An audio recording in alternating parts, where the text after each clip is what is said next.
Turkey is one of the craziest clubs in the world when it comes to football. They have passionate fans, crazy managers, crazy presidents. They love football like nobody else. And according to one of my Turkish viewers, the highest attendance record in Turkey was actually from a game in the third league. So even in the lower leagues, people are very passionate about their clubs.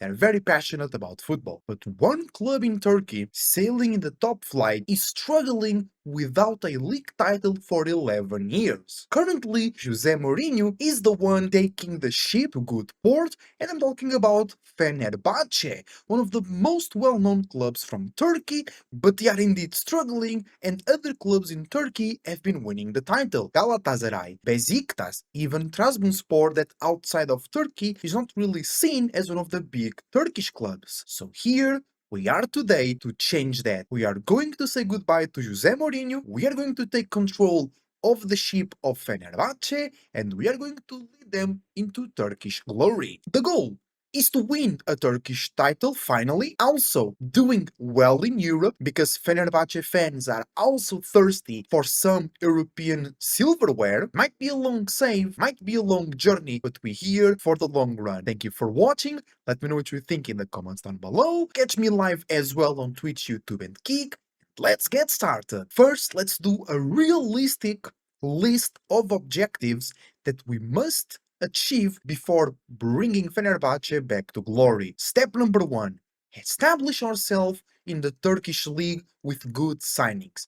Because Fenerbahce actually has been runner-up, so they've been finishing in second quite some times, but I still think from an outside perspective that they are not as powerful, as established as one of the really big teams. Historically, yes, but on the pitch, maybe not. So the goal is to win the title, of course, as soon as possible. But if we can't, the goal is to be in second place, very, very far away from third, and super, super close to first. And we must do very good transfers. Fenerbahce and Turkish clubs in general, especially the big ones, they usually can attract some good players. Mostly players that are retiring or close to it. And I had to go through a lot managing this team because we had a lot of old players. And while establishing ourselves in the Turkish league, we have to be able to consistently beat or take points away from our main enemy, our main force, Galatasaray. I think they are the strongest club in Turkey right now, and I think they will be the hardest opposition to go against in this save. Also, we must keep an eye open for Besiktas and Trabzonspor, because I think they are not as strong as Fenerbahce or as Galatasaray, but they can surprise us and they might take the second place or even the first place before we achieve the title. So let's make sure we don't fall too much behind the Galatasaray, but also let's make sure we keep going ahead of Besiktas and Trabzonspor for good measure. Then, of course, the main objective of this save, win a Turkish title. That will come after we do some good transfers, after we create a good tactic and make sure we can basically dominate the league. We just did a save with Braga in the Portuguese league, and I think the Turkish league will be very similar. 1-2 maybe three or four big teams. The rest will be like kind of not very important, but that's actually an interesting part of this save. I don't really know the Turkish league, so if I'm not careful, I might be caught off guard by some strong teams from the Turkish league, like we have in Portugal, like the likes of Vitória de Guimarães, Estoril, Aroca, or Moreirense that during our time at Braga did take some points away from us. Then the third objectives will be get more titles than Galatasaray and go as far as possible in European competitions. Back in our last adventure with Braga, we actually conquered the Champions League, which was quite amazing. So if I can do it with Braga, I'm pretty sure I can do it with Fenerbahce too. And we have to do all of these objectives while complying with the Turkish rules to register players into the team. Before starting the save, I was not aware that Turkey had special rules so you can register players into the league. We'll go further into detail into the video, but it took some time to adapt, let's just say that. With objectives in mind, let's know the team, do our tactic, start the transfer business, and bring back Fenerbahçe to Turkish and European glory. So Tadic and Zeko are our best players. Only 9 pace for Tadic, but that's okay. 7 pace for Zeko, I see. Then we have Osai Samuel. Good pace. Oh, that's a very good player, but no pace as well. So with this team, it will not be good to do high press. Oh, no pace as well. No pace as well from Lincoln, but very technical players. Very, very good. Okay, we'll check this later now. Let's create our tactics. So because we have no pace, I don't think we can really do king and press. We go control possession. We go into defensive midfielder because we need a smooth way to connect the players because they have no pace, so they can't really progress the ball, you know. But we have to see the players that we have available. But let's go with this. Let's go with the standard passing, slower tempo. Run at defense, don't work ball into box, don't pass into space. Do this slow pace down though, so we can have more control of the ball and a good line of pressing. Okay, and I have to check our players. Oh, we have same Maxima, but he's on loan. We gotta make good use of him though. So he can go here to the right side to be a winger. NSC is a striker with 15 pace, but only 14 finishing. He's not bad at all to be our complete forward. Then we have Kostic, really, 15 pace. Okay, these players are looking way better. Oh, I thought he was a fullback. Okay, he's a winger, sure. Livakovic in the goal will be really good for us. Fred in the middle, I like it. Only 9 pace. Zeka the same, Tadic the same. Zimanski, 9 pace as well. Okay. Soyuncu, 12 pace, our central defender. No passing though, whatsoever. Okay. Dijiku, 13 passing and 13 vision. I like that. All right. We have Ambarat as well, but also on a loan. Oh, but it's going to be our defense midfielder is really, really good over there. Beckham also a good central back. Merkan, no pace as well. Tosun, no pace as well. No pace for you, because that's crazy, bro. Nobody has pace in this team. 8 pace. Okay, so we need some fullbacks now. We have Mert Muldur, 13 pace, okay, but it's not great. Keep that in mind. Osterwolde. Oh, 16 pace. I like that. So he plays on the left for us. Great. Okay, now we have a lot of defensive midfielders. Ambarat is our best midfielder, though. Then you have Yukusek.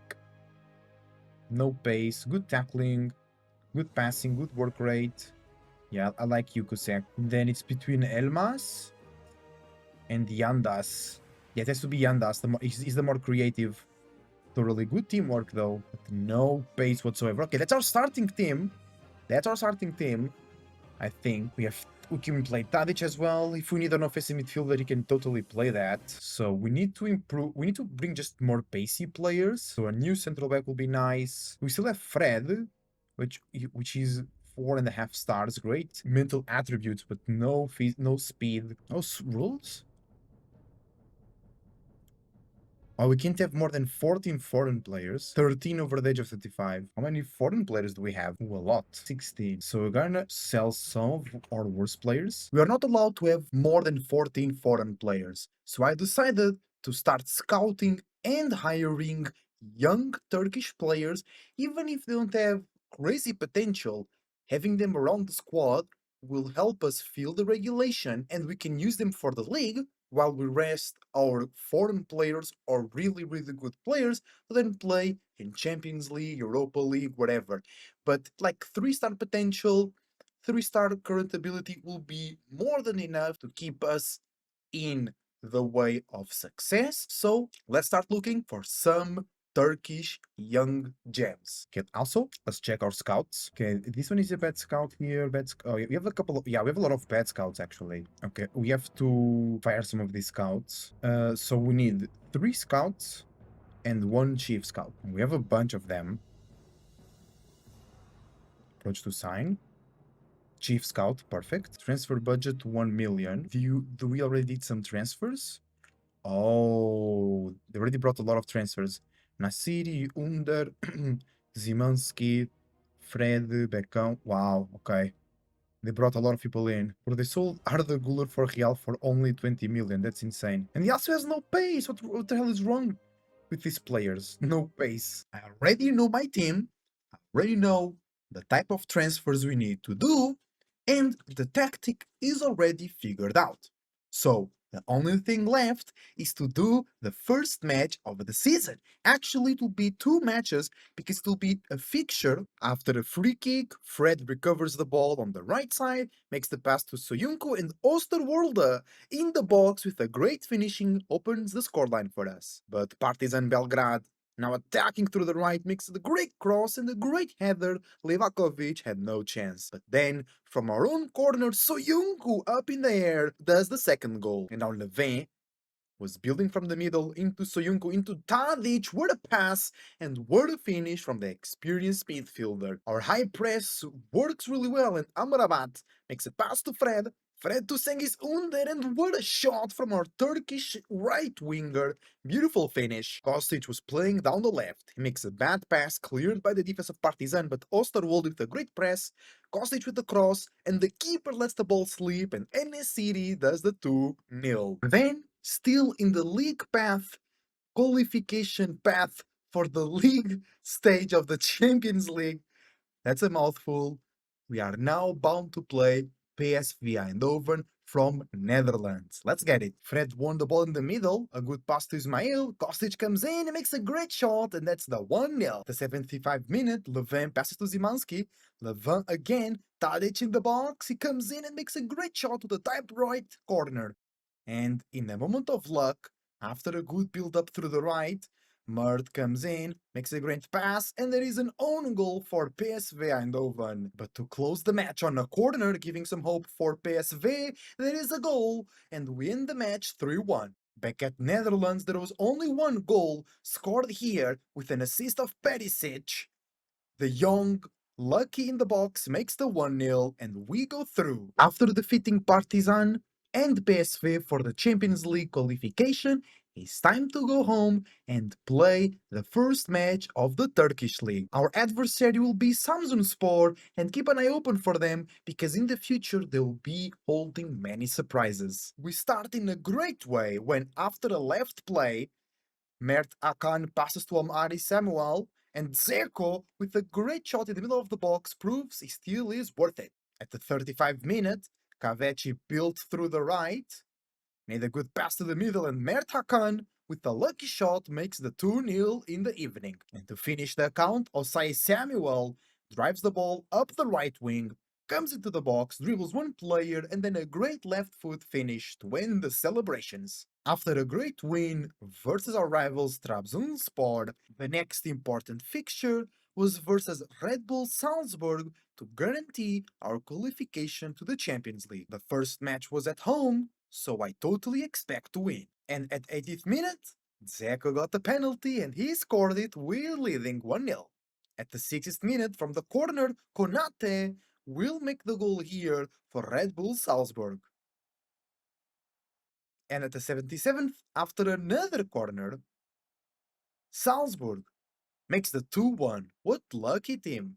But in the end, we came through at the 83rd minute, Mert with a great cross into the box, and a City making the great header goal. And we win the night drawn 2-2, where we had 1 more shot on target, slightly more XG, we got more possession as well, so we should have won, but Salzburg played really well as well.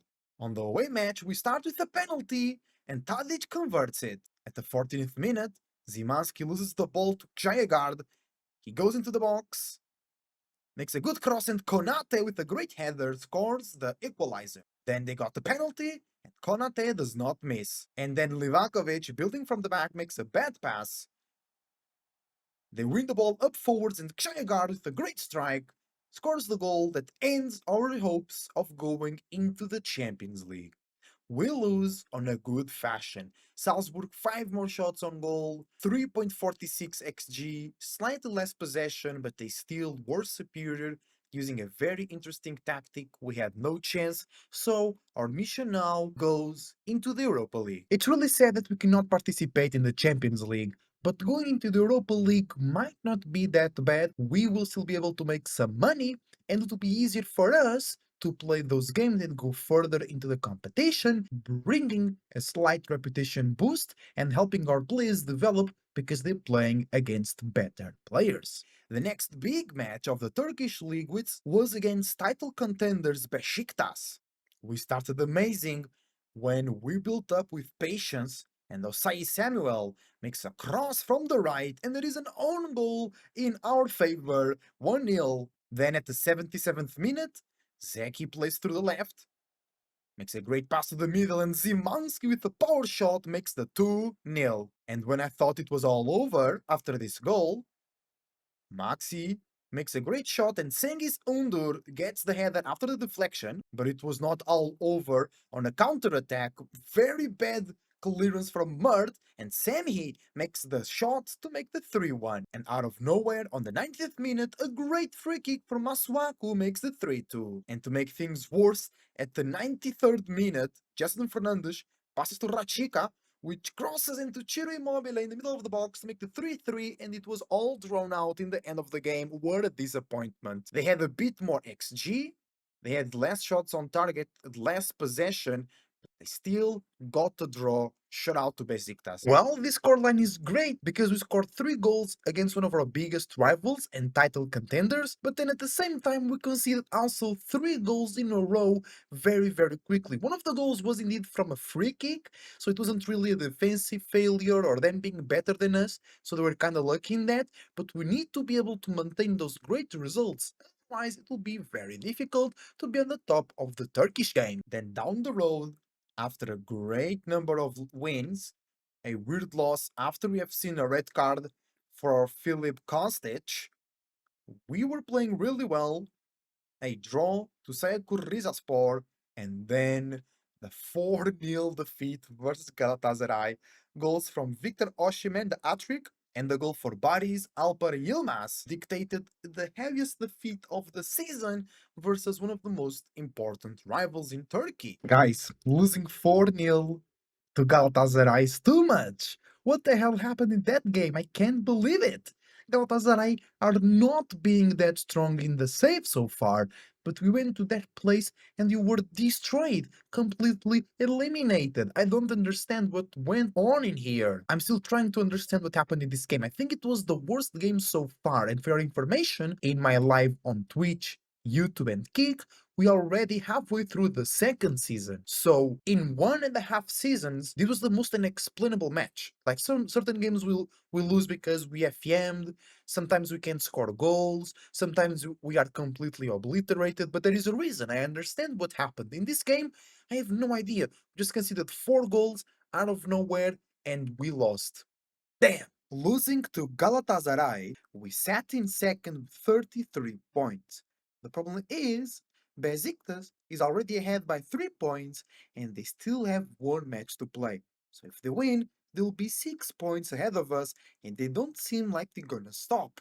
I think it'll be a very tough job to get our first title in the first season. Don't call Jose Mourinho back. I can handle this. Meanwhile, in the Europa League, we got second in the group after beating Nice 4-0, after drawing at home to Porto 0-0, after going to play PSV once again and beating them 2-0. Then at home we drew 2-2. Then at home we passed Nice 5-1 after bashing them 4-0. Then final match of the group stage. One of my viewers asked me to use our sub goalkeeper Irfan Khan Egriabayat, and he conceded 3 goals. We lost 3-0 at Estádio do Dragão in Portugal. Let's take a look at how we are doing. So after our second stream in bringing Fenerbahçe back to glory, we sit in second place of the Turkish Championship with 1 game more than Besiktas. They have 51 points, we have 46. We got 2 losses and a disastrous loss versus Galatasaray 4-0, and then we lost to Konyaspor because we saw a red card there. We got 2 injuries. I started my sub goalkeeper as central defender. It was crazy. Then we got 4 draws to Trabzonspor.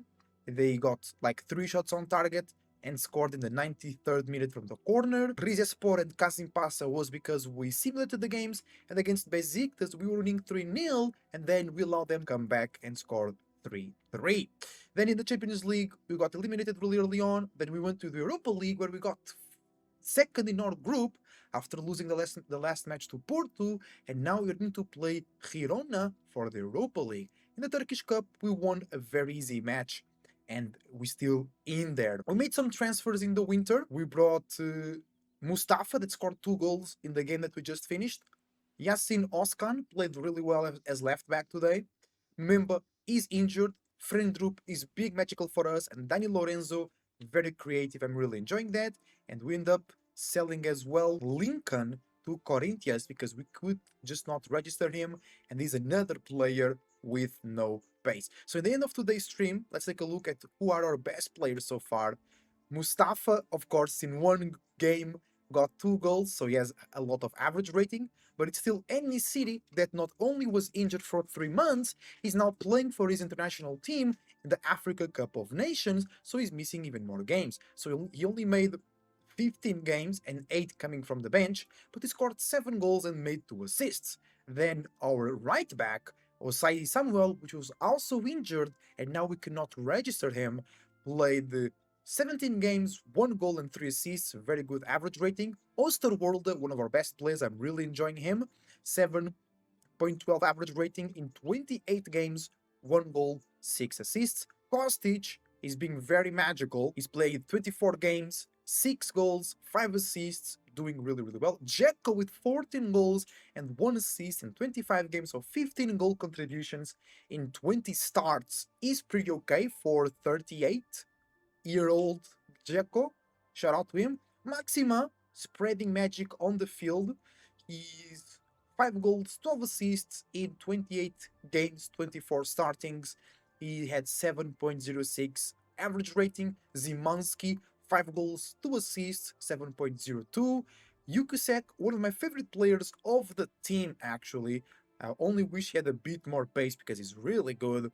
He has 7.02 average rating, and he has been playing a lot of games for us with 5 assists. Livakovic, very positive, making a bunch of saves. And then Yasin Oskan, I think he's a new signing as well. Or was he already here at the club? No, yeah, we bought him in the transfer window, and he played well for us. He came in from the bench and did really, really well.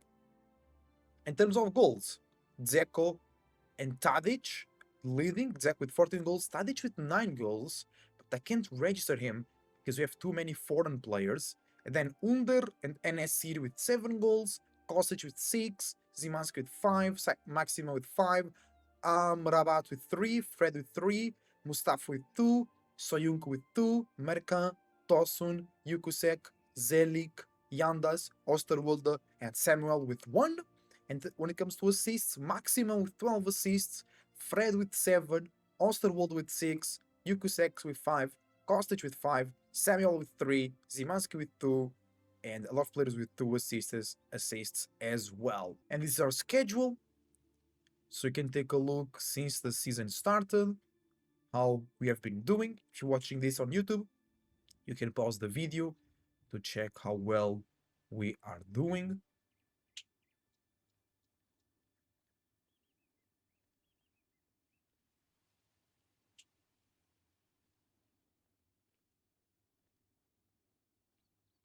Okay, and we also developed a new tactic to play away against teams of our level or a bit stronger, or to play away or at home just against stronger teams. It was the same tactic that I was using at Braga. really help out the defense and getting stuff going on the counterattack. But this has been our main tactic so far. Our new players fit really, really well. So let me know what you think about our progress, and I see you on the next update. Just before we finish our tactical update, I want to mention that there was one key change in the team that really helped us play better. It was all about our defensive midfielder that we were using as a register role. And it was mainly Yusuf Yukusek that would play in that role, or Amrabat. But then I decided, maybe because somebody was injured, or somebody was underperforming, or somebody was suspended, or just a strike of genius, I decided to play Fred, the ex Manchester United player from Brazil, and he performed really, really well in the register role. He was still solid defensively, but his quality with the ball in terms of positioning and reading the game was outstanding, and it really helped balance the team defensively, and it really helped escape the press of enemy play or really direct counterattacks, or maybe not go for such a quick counterattack and prioritize quality of possession. That change really helped us get more connected in the pitch. This was one of the most frustrating matches ever. The first leg of the Europa League round of 16 versus Girona, where we draw 0-0, but we got 11 shots on target, 20 shots in total, 2.68 xg, 15 corners, 20 faults, no yellow cards by the way, and had a little less possession.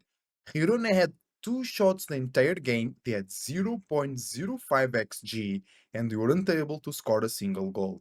Their keeper on a 8.6, so that's mainly why we weren't able to score at least one goal over here. So we should totally score at least one goal in this game. Our players played well. It's not like we weren't doing anything good. We were doing some good things, but we just weren't able to finish and pass through Paul Lopez as the keeper. Because even though their defenders played well, we still had a lot of XG, so we should have scored two goals. But sometimes things like that just happen. They gotta deal with that and be stronger for the next game. Sometimes you really think if FM is against you, right? Like sometimes that's the only explanation.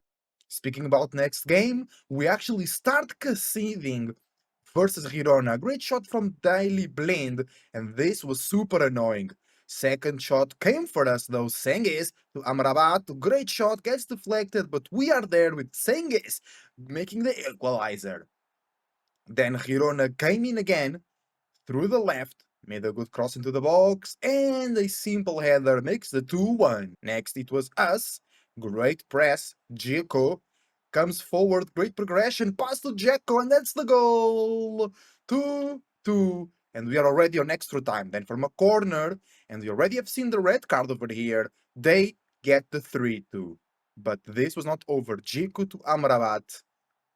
Amrabat to Mert, into the box, great from Senges, 3-3. And even with one man down, Mustafa kept believing. Great pass to Senges, he makes the cross and NSCD is there. And we win the fixture 4-3. But this was totally an FEM disaster, FEM disgrace. Because look, even with the red card that we've seen at the 16th minute, so we played almost the entire 120 minutes, we played 104 minutes with a red card, with one less player, we got 3.24 xg, 4 goals. They got 125 xg, 3 goals. We got 10 shots on target, they got 9. They got way more possession and a bit more pass completion, but like they shouldn't ever be close to scoring 3 goals, but they did. Because if you remember last game, we got 3 xg and we scored 0 goals. Then they have 1 xg and they scored 3 goals. So it was very frustrating, but I think we just are way better than Girona because we played with a red card for 104 minutes and we still bashed them 4-3. It was a great show of attitude for our team, and I'm really proud we keep moving in the Europa League. Let's go. The attitude of the team was incredible. We see the red card at the 16th minute and we go all the way into extra time to win by 1 goal difference. Amazing team, amazing determination. I love that. The next match for the Europa League was against Lyon, and it wasn't that complicated. In the match 2-0 with slightly more XG, but Lyon only got one shot on target because they actually got the penalty that Livakovic heroically saved. Look at that. So one shot on target, that was a penalty, and we even saved that. So we played way better than Olympique Lyon. They had no chance, and we are in a very good way to win on the second leg and continue our path in the Europa League. At Lyon's place, they start the game by scoring a goal. Almada to Cedric with a great shot from the right back into the goal. On the 26th minute, we would get one back when Fred passed to Osterwolde to Kostic with a shot outside of the box, top right corner, and we, in the end of the day, drew 1-1. Lyon with 0.68 xg, we have 1.53 xg, we draw 1-1, but we go through because you won 2-0 at home. Good job, team. After the great progress in the Europa League, we were also doing great progress in the Turkish league. We were now ahead of Besiktas by 9 points.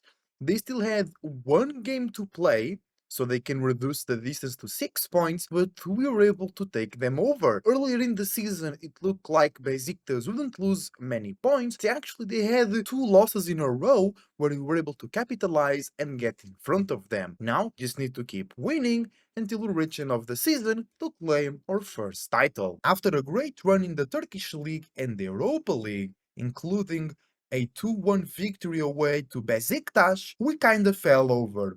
After that great run, like I mentioned, we lost 2 matches in a row because we simulated versus Şiakur Rizaspor 2-0 away, and then we lost to Adana DS 1-0 away as well. And hopefully that means we're still in first. Let's check it out. Luckily for us, even after losing 2 matches in a row, we're still in first, 6 points ahead of Besiktas. They still have 1 match in hand to play, so they can be 3 points behind us, but very, very luckily, we're still grabbing to the first position. Let's go. The season is almost over, and I'm very confident about our trophy chances. Now we are going to play the fixture that I think it was the most complicated of the entire season. It's the quarterfinal of the Europa League versus Tottenham Hotspur from England. I expect to lose, but I know we can surprise them, especially the first leg is at our place, so let's go and get them when they less expect.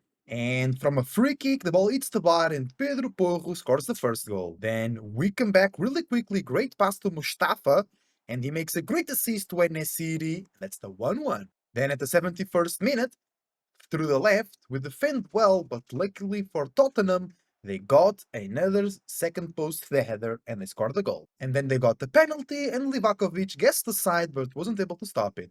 But before that, we also got the penalty and we also scored it. But in the end of the day, we lose the first leg at home 3-2 to Tottenham, where our left back played really, really poorly. They had slightly more XG, we had some more shots on target, we had more possession. It was a very close match. I think it should have been a draw, but this makes things very complicated because of the home factor.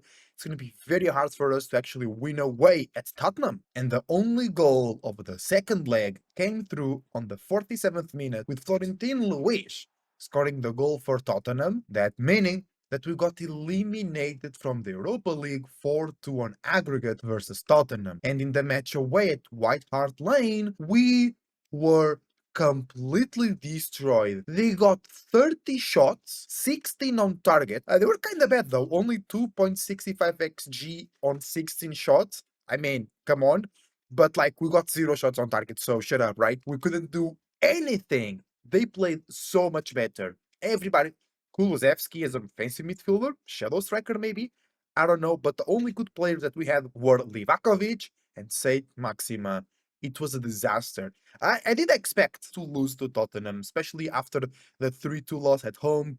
I knew it would be very complicated, but if you look at the XG chart, it doesn't show that much of a distraction. We kind of did well, but we're out of the Europa League. Let's focus in the Turkish League and Turkish Cup. After being eliminated from the Europa League by Tottenham, we only had wins. That was an incredible run for the league. 4-0 versus Boardroom, 2-1 versus Keşiörengucu for Turkish Cup. We beat Galatasaray 3-2, which was very important because we lost 4-0 in the first round of the league.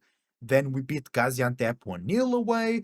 We beat Antalyaspor 3-1 at home. We beat again Kichiorenguchu for the Turkey Cup 5-1. Then we beat Sivasspor for the league 1-0. And we defeated Trabzonspor in the final of the Turkish Cup. So that means that we were the champions of the Turkish League. First season, first objective completed, we were able to surpass Besiktas and Galatasaray in the first season, and in a big fashion. We finished with 88 points, 14 points ahead of second place Besiktas with 74. Then, incredibly, Samsunspor came in third with 73, Galatasaray in second with 72, and Trabzonspor only came fourth with 63 points. I did not expect Galatasaray to be as weak as they were, but if you think about it, they only finished 2 points behind Besiktas. And in the end of the season, we also got 59 goal difference, which I think it's really, really good. We conceded 29 goals, we conceded 6 goals to Galatasaray, 4 goals to Besiktas,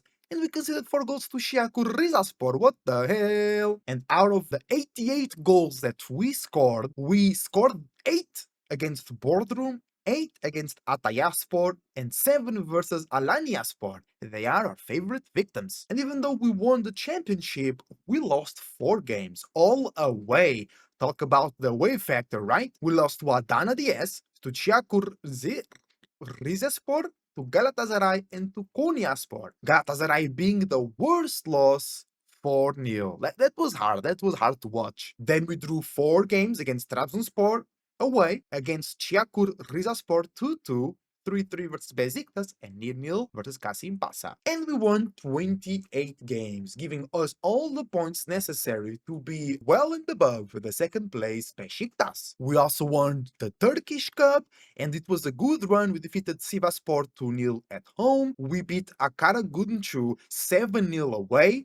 We beat Göztepe 3-1 at home, and then in 2 legs, we defeated Keşiyorguncu 7-1, and then in the final versus Trabzonspor, we beat them 2-0 with a goal from En-Nesyri at the 35th minute. Frendrup, great progression and great pass to the middle. At the 51st minute, En-Nesyri made the assist to Dani Lorenzo that then made the assist to Mustafa. And in an amazing game where we got 3.23 xg, 12 shots on target, 90% pass completion, and where Trabzonspor got a very nice XG, 0.69, but they only got 3 shots on target. They got a bit more possession, but we totally dominated them. We played in the same tactic, but our team was superior. And in the end of the season, we got the Turkish League and the Turkish Cup. Jose Mourinho, come on, bro. I'm the next special one. I'm from Portugal as well. I think somebody here is ready to take your job. And I'm just kidding. Jose is one of the best ever, and I hope he does really well in real life at Fenerbahçe. And recently in an interview, Jose Mourinho said he would love to come back to Portugal to train a club or the national team. Can't wait for that to happen. Now, let's see who were our best players of the season. Let's do the final season squad. Shout out to Clates, by the way. Who were our best players? Mustafa was our best player. He came in the winter, right? He came in the winter from Besiktas, and he scored 13 goals and got 3 assists in 22 matches. He got 13 goals and 3 assists, and he has 4-star potential. That's really good. Then Zimanski got 14 goals, playing as midfielder, and no, he was our best player. Zimanski was our best player. 14 goals and 9 assists, but he also played a bunch of games, right? He played 43 games, but that's because he plays as a midfielder. That's insane. Mustafa developing really well. He's only 18. Wow, we're gonna have a great striker in our hands. Then Dzeko, 23 goals still, and 4 assists. Wow, that's really good. Osterwolde comes in with 716 average rating. That's how it looks like at 24. The 18 pace is incredible. Say Maxima will leave the club, but they 19 dribble is insane. They also played really well. 10 goals, 18 assists in 50. They played 50 games for us. They got injured in the end of the season, but yeah, really good. And En-Nesyri didn't play a lot of games because he was injured for like 4 weeks, and then he was playing for his national team in the African Cup of Nations, so he missed a lot of games, but still scored 15 goals and got 2 assists. That's pretty nice. In still 29 games, Kostic. We're gonna keep Kostic. I think he's really important for us. 11 assists, 15 goals, 26 goal contributions. I think it's insane. Zeki, very solid. Frendrup came in to be very, very good as well. He's now 24. He's a very good player, 17 work rate. Livakovic, our keeper, 7.06. Segis under 12 goals and 6 assists is also very nice. He's looking really good. Then Ismail Yukuseka, I used him a lot in the start of the season. He got 9 assists. That's kinda crazy. He's still very good for us.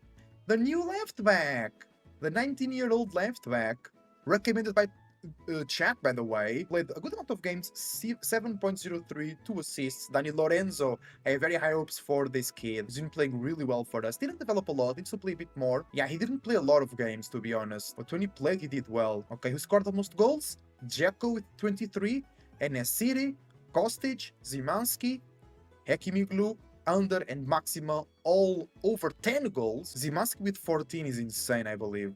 In terms of assists, Maximan with 18, Kostic with 11, Fred with 10, Zimanski with 9, Yukusek and Osterwolde also with 9, Segis Under, Zek, Shelik, and Muldur also with a very good number of assists. Well done. Fenerbahçe, Fenerbahçe, Fenerbahçe. Buyuku Fenerbahçe. Let's go. And I'm also trying to be the boss of Turkey, to win something with them. And this is the end of our first season, bringing Fenerbahçe back to glory.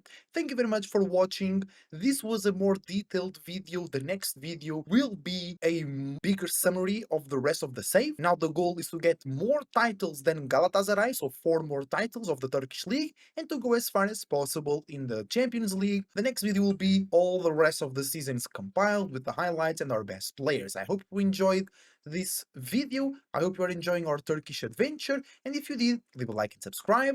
Leave a comment down below, and remember to catch me live on YouTube, Twitch, and Kick as well. I wish you the best, and I wish to see you on another video. Have fun!